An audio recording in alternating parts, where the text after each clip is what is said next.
Kjo është Bibla ime. Dhe është fjala e Zotit. Unë besoj që është e vërteta. Çfarë është e vërtet për Jezu Krishtin? Është e vërtet edhe për mua. Fjala e Zotit thot se Jezusi mbajti kryqin tim. Ai e ktheu rëmujën time në rregullsi. Ai më bëri mua nga jetim në birin e tij. Ka përfunduar. Jezusi ka fituar. Për shkak se ai fitoi dhe unë jam fitimtar. Unë jam i pranuar. Unë jam i bekuar. Unë jam i lirë. Unë jam fitimtar në Jezu Krishtin. Rrethanat e mia, simptomat e mia, problemet e mia, ndjenjat e mia nuk e kanë kontrollin e jetën time. Ato janë të nënshtruara tani në emër të Jezus Krishtit. Amen. Haleluja. Lavdi Perëndis.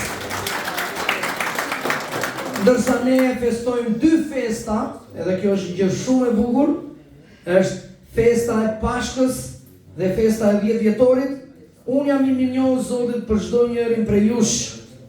Dhe Zoti ka vendosur një fjalë në zemrën time për këtë sezon të ri që ne po hyjmë si kishë, si populli i Zotit. Edhe më përpara kur isha një besimtar i ri, lutesha Zot, më fol për 6 muaj.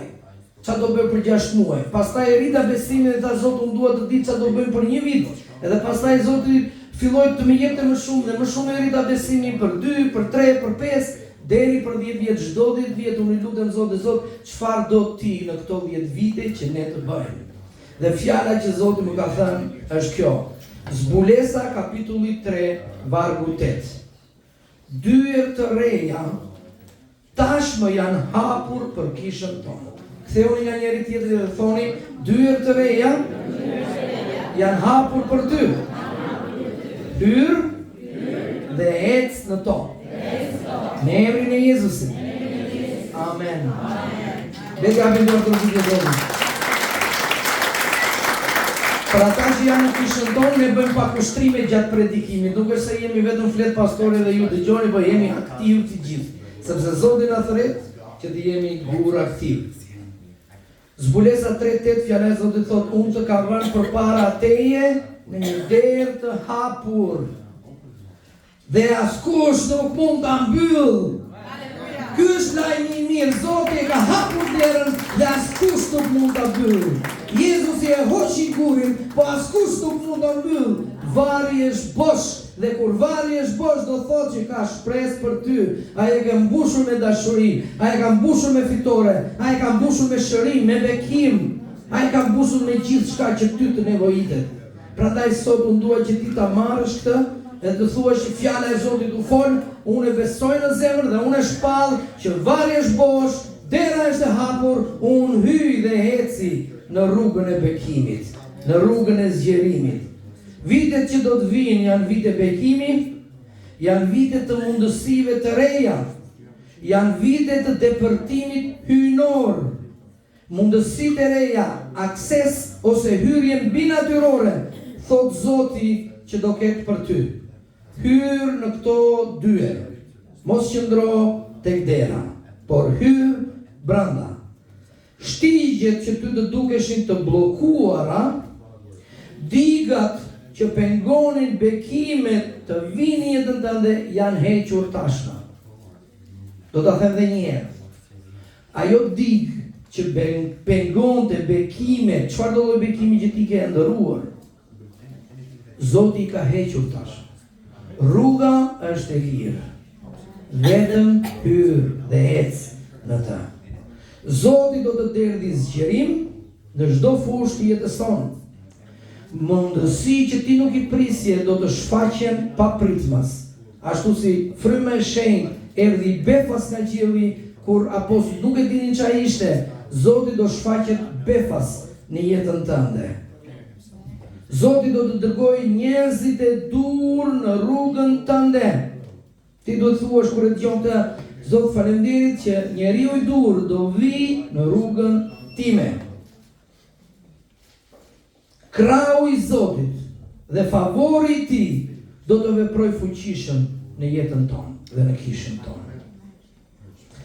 Kjo është një dekad, është një sezon I ri për të rritur, për të ngritur në nivele. Është një sezon që Zoti do bëj që të shfaqet lavdia e Tij në jetën tënde. Por, kjo është ajo që do bëj Zoti, që do bësh ti. Aty ku je tani, ti duhet të bësh një deklarat me Zotin. Çfarë është një deklarat shpirtërore? Është një marrëveshje frymore që ti dhe unë duhet të bëjmë individualisht me Zotin. Jezusi bëri beslidhje në gjakun e Tij. Dhe kjo ishte publike dhe me zë. Sot, vendos të besosh fjalën e Zotit, vendos të besosh që dyert janë të hapura për mua. Dhe unë do ec në këto dyert dhe do ngrihem në nivele të reja. Nëse sa të dalësh nga kjo sallë, djalli do vi të mbjellë dyshim për të ta vjedhur, thot Bibla, mendimin. Ti nuk do ta pranosh. Kur ti të jekësh, kur vinë dhe mendime negative, ti do thuash, unë kam bërë një deklarat, kam bërë një marrëveshje, kam lidhur një beslidhje në praninë e Zotit, në kish. Fjala u fol, unë e besova dhe unë e rrëfej. Unë do ecë në nivele të reja. Si do që t'jetë situata jote? Situata jote, rrethanat e tua, simptomat e tua, dhimbjet, mërzitjet, vuajtjet që I ke kaluar, mos I bëj që t'jenë Zoti yt. Nëse ato të drejtojnë ty sot, do të thotë që ato janë Zoti yt. Kush drejton jetën tënde, ai është Zoti yt. Nëse Jezusi e drejton jetën tënde, atëherë shpallë, unë kam bërë një marrëveshje me Zotin. Dhe shpallë bashkë me mua sot me zë. Unë deklaroj sot në praninë e Zotit, me fjalën e Zotit, që në emër të Zotit Jezu Krisht, dyert e reja të favorit janë të hapura për mua. Dyert e reja të furnizimit janë të hapura për mua. Dyert të reja me ndikim, me nivele të reja, janë të hapura për mua. Askush nuk mund ta mbyll atë që Perëndia ka hapur për mua. Në emrin e Zotit Jezu Krisht, unë hyj dhe eci me guzim në këtë beslidhje që unë e lidh sot përpara gjakut të Krishtit, përpara fjalës së Zotit, përpara angjëve të Perëndis dhe përpara Atit të Shenjtë. Në emrin e Jezusit. Amen. Aleluja. Lavdi Zotit. Dhe prisni që të ndodhin këto gjëra. Tema për sot është Jezusi triumfoi dhe për shkak se ai triumfoi, unë jam triumfator. Ti je në triumf do thotë që ti jeton çdo ditë në fitore. Nuk është se ti fitove një betejë edhe pastaj e humbe një tjetër, por ti fiton çdo betejë.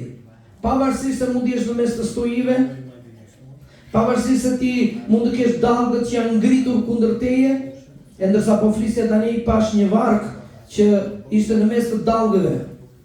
Jeta jote ti mund të jesh ulur këtu dhe ti thua askush se ti, Zoti ti je në mes të dallgëve. Por sot Zoti thot, tu ngjatë jeta fitimtar. Tu ngjatë jeta triumfator. Ti je triumfator në Krishtin. Dhe ne festojmë Pashkët. Kjo është java më madhështore e krishterimit dhe pak të javë nuk ka krishterim. Nëse Krishti nuk u ringjall prej së vdekuris, ne mblidhemi kot. Por ne e dim dhe jemi të sigurt që Krishti u ringjall prej së vdekuris. Pashk, fjalë për fjalë do të thotë kalim, të kalosh në anën tjetër. Jezusi kaloi nga qielli në tokë, nga toka në kryq, nga kryqi në vdekje, nga vdekja në varr nga vari u ringjall dhe nga ringjallja shkoi lart në qiell dhe nga qielli përmes frymës së shenjtë banon në zemrat tona sot. Dhe ne të gjithë që besojmë te Jezusi mund të dëshmojmë se si Zoti ka transformuar jetën tonë. Unë isha në prangat e alkoolit, isha në prangat e kumarit, isha në prangat e vetmisë, por Zoti erdhi dhe më transformoi komplet. Dhe kjo është një dëshmi që Jezusi është i gjallë dhe vepron. Duke kuptuar atë që ndodhi në kalimin e Jezusit ose në pashkën e tij, ne kuptojmë identitetin tonë në Krisht. Dhe ne duhet kuptojmë çfarë ndodhi të premten, çfarë ndodhi të shtunën dhe çfarë ndodhi të dielën.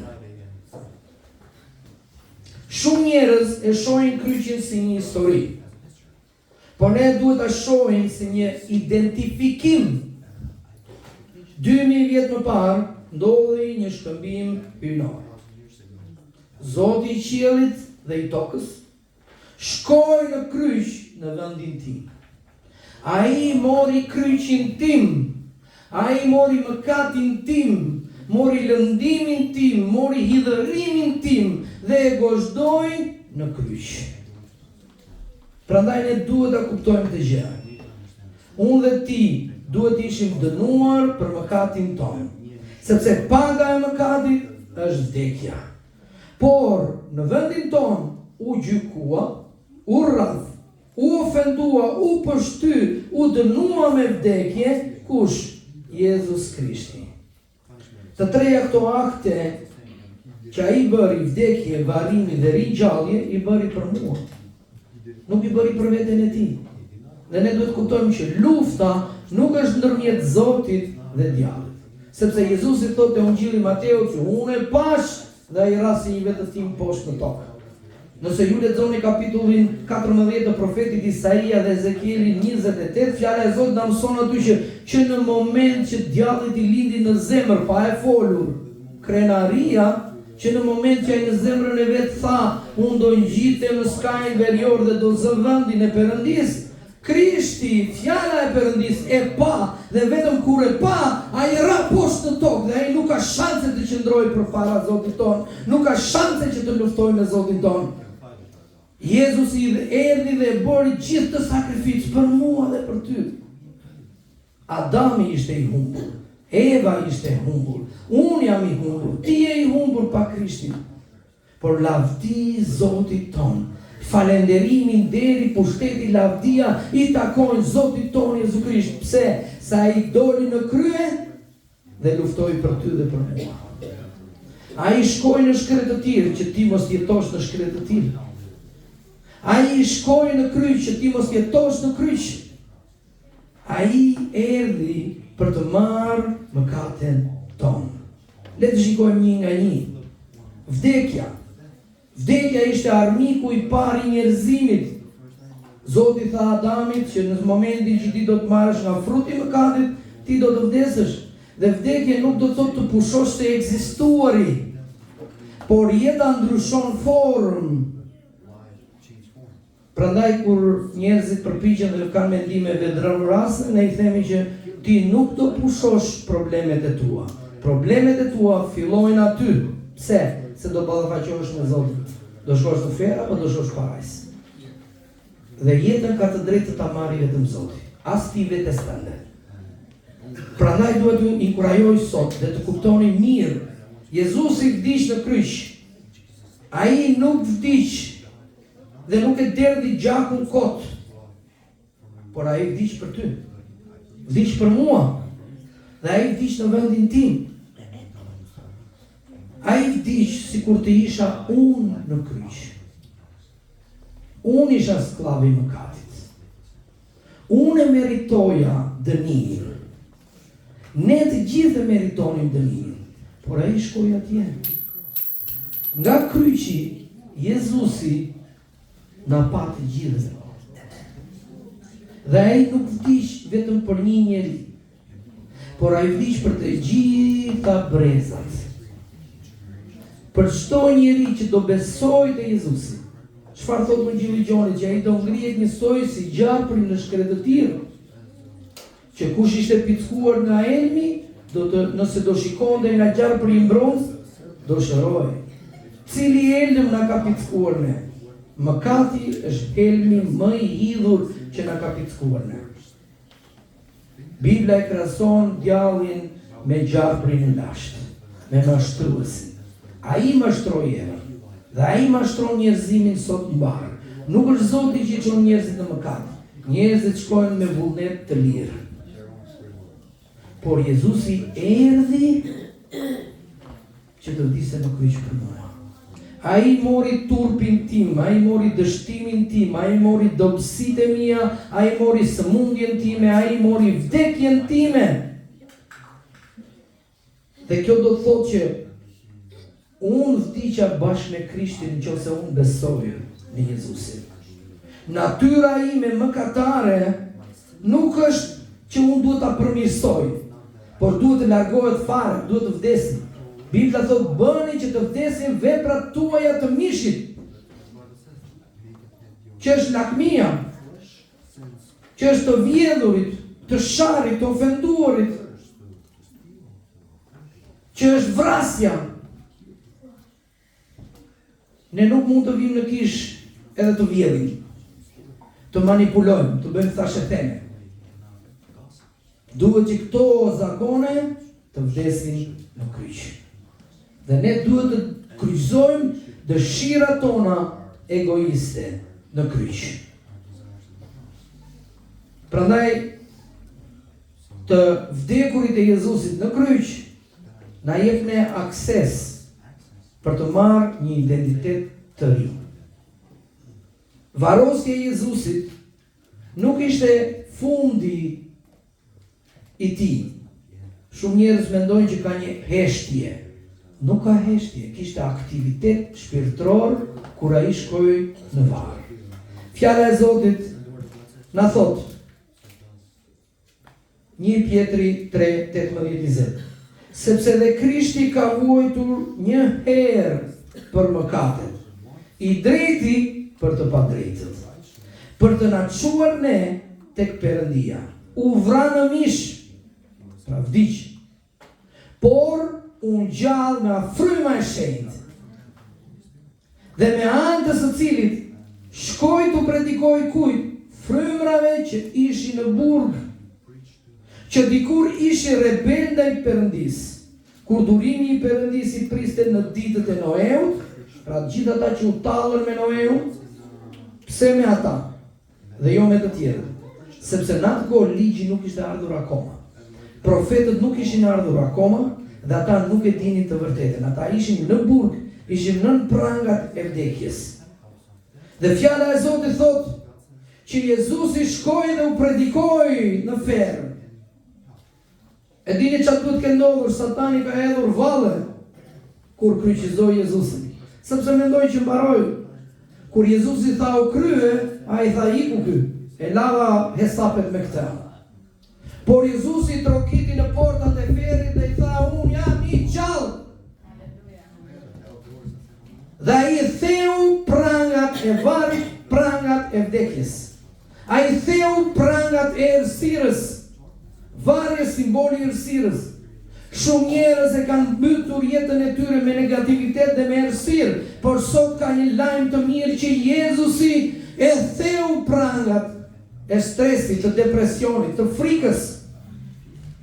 Nëse ti ndihesh bosh, Jezusi mund të mbushi ty me dritën e tij. Dhe varri është simboli i zemrës tonë. Shpeshherë zemrat e njerëzve janë kthyer si një varr. Në dëshminë time unë them shpeshherë që unë thash do t'i vendos një gur zemrës time dhe unë e mbusha jetën time me alkool pastaj për të harruar dhimbjen. Po kur pranova Jezusin, Zoti më tha, lëvizë gurin. Nëse nuk e ke pranuar Jezusin sot, me çfarë ke mbushur zemrën tënde? Zoti po të thton ty sot, nëse ke probleme me frikën, me depresionin, me anksin, me shqetësimin, me irritimin, me zemërimin, Zoti po të thton ty sot, hiqe gurin. Hiqe gurin dhe më lej që unë të ndriçoj në jetën tënde. Më lej që ta mbush jetën tënde plot me dashuri. Ti nuk do jesh vetëm. Jezusi do jetë gjithmonë me ty. Kjo nuk do thotë që ti nuk do kesh më probleme, por do të thotë që ti ke një Zot që është aty me ty. Dhe ai do të tregojë rrugën sepse ai është vetë rruga. Jezusi tha, unë jam rruga e vërteta dhe jeta. Askush nuk shkon tek Ati veçse nëpërmjet meje.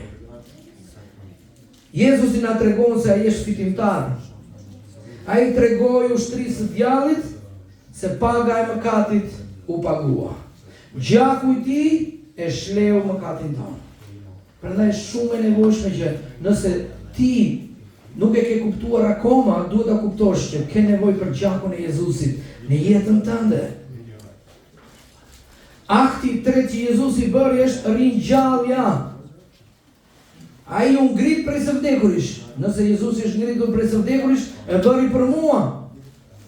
Dhe unë kam fuqinë e ringjalljes në jetën time.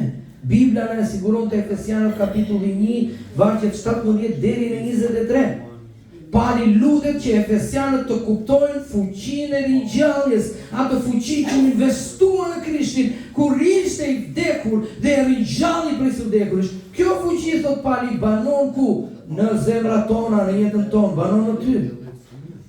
Banon në ty. Përmes besimit. Dhe ky është kulmi i fitores i Jezu Krishtit. Ai nuk u ringjall për vete, ai u ringjall për të përfaqësuar mua dhe ty. Prandaj apostulli Paul thotë te Galatasit 2:20, dhe këtë jetë që jetoj tani e jetoj në saj të birit të Perëndis, që më deshi dhe dha veten e tij për mua. Ai të bëri ty një krijesë të re. Ai të bëri ty një natyrë të re. Ai të ka dhënë ty një identitet të ri. Shumë njerëz thonë që jam i mërzitur. Shumë njerëz thonë që nuk ja dal dot, nuk kam forcë. Dhe ne flasim plot fjalë negative që unë s'kam dëshirë t'i them, sepse kam vendosur para disa vitesh që nuk do të them asnjë fjalë negative. Por ti do të bësh këtë marrëveshje me Zotin që të shpallësh kush je ti në Krishtin, dhe ti do të lexosh Biblën. Sepse gjitha ato që themi ne, unë jam drita e botës, unë jam kripa e tokës, unë jam fëmijë i Perëndis, unë jam fitimtar, unë jam një kryevepër, janë shkruar këtu. Efesianët 2:10 thotë që ai na ka krijuar ne që të jemi një kryevepër. Shumë njerëz kur dalin para pasqyrës thonë, sa ishte tuaj që jam. S'më pëlqen këmbët, s'më pëlqen unda, s'më pëlqen veshët. Por Zoti thot, unë të kam krijuar në mënyrë të mrekullueshme. Gjeje barkun dhe dil para pasqyrës dhe thuaj, Zot, faleminderit që ti më ke krijuar në mënyrë të mrekullueshme. Dhe që aty kur ti pranon të vërtetën e Zotit për ty, ti nuk pranon gënjeshtrën, që aty fillon gëzimi yt. Ti je i drejtë përpara Zotit. Dhe ti je ulur bashkë me Krishtin në vendet qellore që tani. Ndonjëherë kur ne shikojmë problemet na duken shumë të mëdha. Dhe perspektiva sugjeron që nëse ti shikon gjërat nga lart poshtë, ato duken shumë të mëdha. Por nëse ti shikon nga lart poshtë, ato duken shumë të vogla. Jezusi të ka bërë ty të ulesh në vendet qellore që tani, që në momentin që ti beson atij, ai ka bërë ty që ti të shikosh gjërat dhe janë poshtë kave të tua. Një gjë tjetër që ai na jep është ai na jep identitet. Dhe identiteti ynë në Krishtin është sekreti i fuqisë. Është sekreti i autoritetit. E tham pak më përpara, lufta nuk është ndërmjet Zotit dhe djallit, lufta është ndërmjet nesh dhe djallit. Jezusi na ka dhënë gjithë armatimin. Jezusi na ka dhënë autoritetin, na ka dhënë pushtetin dhe fuqinë që ne mund ta mundim. Ne nuk do ta mundim duke folur mëkati, por ne do ta mundim duke njohur kush jemi ne në Krishtin. Dhe duke luftuar nga pozicioni fitimtarit, jo nga pozicioni i humbësit. Ti mund të dalësh në luftë dhe të kesh gjithë armatimin e botës, por nëse je i mundur në zemrën tënde, krisma e parë të bëj do e krisësh me vrap. Por ama nëse ti je fitimtar në zemrën tënde, ti do qëndrosh si fitimtar. Dhe ajo që duhet të bëjmë është, ne duhet të shpallim besimin që kemi në Zotin tonë. Fjala e Zotit thotë, kush beson në zemër dhe rrëfen me vërtet. Çfarë duhet të bëj që të më falet mëkati, më tha dikush para 2 ditësh. Ti nuk do bësh asgjë, i ka bërë Zoti. Zoti i ka mbaruar punët e shtëpisë. Zoti shkoi në kryq, në varr dhe u ringjall. Shpëtimi është dhuratë. Ti dhe unë duhet ta marrim. Çfarë do të bëjmë? Do të besojmë në Jezusin në zemrën tonë dhe pastaj ta rrëfejmë në kryq. Jo vetëm në zemër, nëse beson në zemër, ke gjysmën e punës. Ta rrëfesh, atëherë e ke të plotë. Dhe kur ti e rrëfen, atëherë gjërat fillojnë dhe ndodhin. Prandaj sot unë dua t'jap mundësinë që ti të pranosh Jezusin në zemrën tënde si shpëtimtar dhe si Zot. Dhe nëse ti e bën këtë lutje me gjithë zemrën tënde, ti je i shpëtuar. Nuk ka një gjë magjike, nuk do vinë një vetëtim, nuk do vinë një angjël. Ne besojmë në këto gjëra, në magji. Ne besojmë në marrëdhënien individuale. Ti duhet ta thrasësh Zotin vetë në zemrën tënde. Prandaj unë do t'jap mundësinë sot, le të mbyllim syt, le të ulim kokat, edhe të gjithë le të përsërisim pas meje. Që ata që janë prej të parë japin mundësi të mundin turpin. Thuaj bashkë me mua, Zot Jezus, unë të falenderoj që ti më do mua dhe ti e tregon dashurinë tënde kur vdiqe në kryq. Ti vdiqe në vendin tim. Ti u varrose në vendin tim dhe ti u ringjalle në vendin tim. Në emrin tënd të shenjtë, unë vi përpara teje dhe kërkoj falje për mëkatin tim.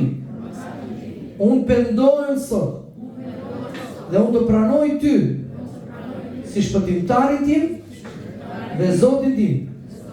Eja dhe më pastron. Më mbush me dritë, më mbush me dashuri, më mbush me fuqinë tënde dhe më bëj që unë të kuptoj identitetin e ri. Në emrin e Jezusit. Amen. Haleluja.